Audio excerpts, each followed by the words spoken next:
दूसरी बरसी पर कांग्रेस ने किया मौन उपवास।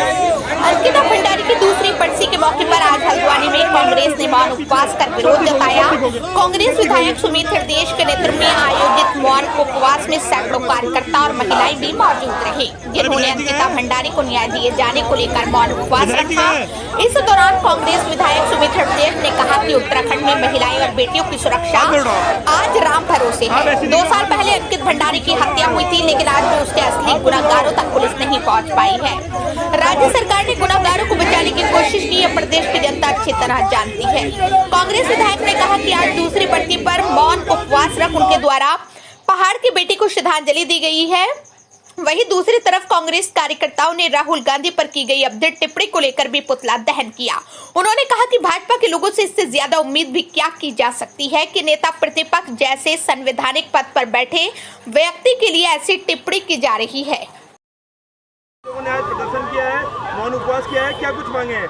देखिए, इस प्रदेश में भ्रष्टाचार, अपराध, बलात्कार, महिलाओं के प्रति हिंसा, शोषण, लगातार समाज में हिंसा भारतीय जनता पार्टी के प्रशासन और शासन और इनके राज का प्रतीक बन चुकी है। ये लगातार जो संलिप्त हैं, चाहे हमारी बेटी बहन अंकिता भंडारी, जिसकी न्याय की गुहार के लिए आज यहाँ पे मौन उपवास रखा गया कांग्रेस के द्वारा, इसमें आपने देखा मातृशक्ति ने कितनी बढ़ चढ़ के हिस्सेदारी ली। ये दर्द हर घर का है, हर परिवार का है। बेटी बचाओ बेटी पढ़ाओ का नारा देने वाली ये सरकार, एक बेटी जो पढ़ के अपने कार्य पे गई, वहाँ पे जब अतिरिक्त सेवा उससे और गंदे कार्य करने को करा गया, जिसने मना कर दिया, उसको मार डाला, उसमें संलिप्त कौन है? भारतीय जनता पार्टी के लोग। रिजॉर्ट किनका? भारतीय जनता पार्टी के लोग। वीआईपी कौन है? ये जवाब देने को तैयार नहीं कोई सरकार। बुलडोजर रिजॉर्ट पे किसने चलाया? ये जवाब देने को सरकार तैयार नहीं। और तब से लेके हिंसा छोटी बच्चियों के साथ, बेटियों के साथ, हिमालयी राज्यों में ऐसा सबसे बुरा हाल उत्तराखंड का अपराध के मामले में बड़े दुख का विषय है। और साथ ही साथ हमारे नेता राहुल गांधी जी पे लगातार जो अपशब्दों का और गंदी भाषा का उपयोग हो रहा है, ऐसा व्यक्ति जो पूरे देश में चलकर मोहब्बत की दुकान खोलने का प्रयास कर रहा है इस नफरत के माहौल में, ऐसे व्यक्ति को गालियां ये खुलेआम दे रहे हैं, तो कांग्रेस पार्टी अहिंसा में विश्वास करती है।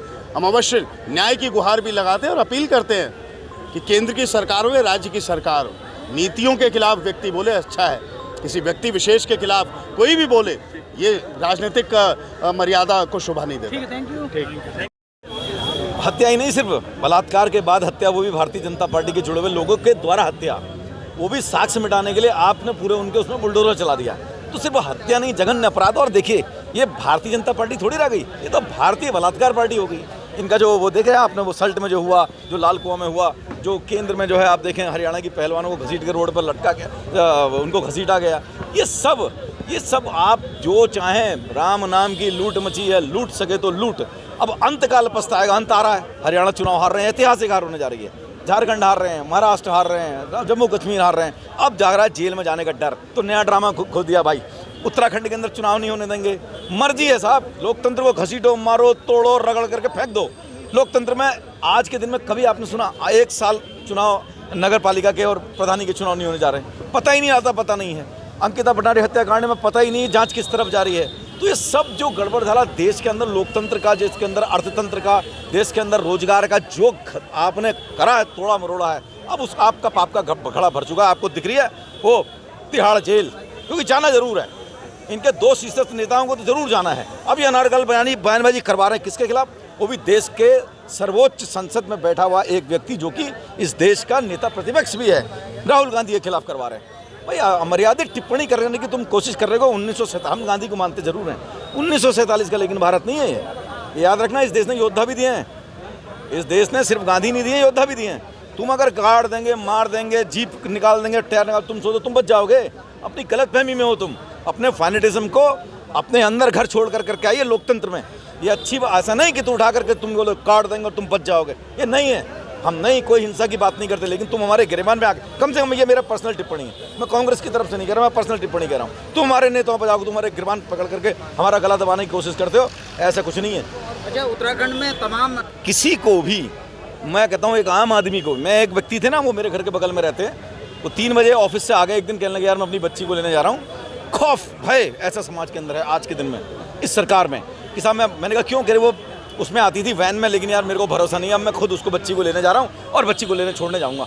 तो ये फेलियर ऑफ गवर्नमेंट कहते हैं इसको। ये गवर्नमेंट का ऐसा फेलियर है जहाँ भय व्याप्त हो।